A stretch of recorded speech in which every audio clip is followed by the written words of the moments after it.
అదేవిధంగా శుక్రకేతులు కలిసినప్పుడు ఉదాహరణకి కేతువు ఎక్కువ డిగ్రీల్లో ఉన్నాడు, శుక్రుడు తక్కువ డిగ్రీల్లో ఉన్నాడు అనుకుందాం ఒక రాశిలో. శుక్రుడు 10 డిగ్రీల్లో, కేతు 15 డిగ్రీల్లో ఉన్నాడు. కేతువు ఎప్పుడు కూడా రెట్రోగ్రేడ్ మోషన్లో ఉంటాడు, రాహుకేతులు ఇద్దరు కూడా. అంటే 15 డిగ్రీల్లో ఉన్నటువంటి కేతువు 14, 13, 12 అలా వెళ్తూ ఉంటాడు, ఆ డిగ్రీలోకి వెళ్తూ ఉంటాడు.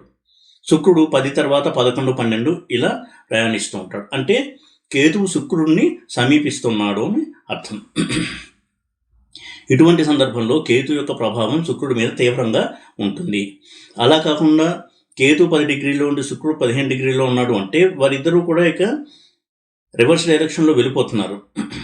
కాబట్టి అటువంటి కలయిక ఉన్నప్పుడు కేతు యొక్క ప్రభావం శుక్రుడి మీద తక్కువగా ఉంటుంది.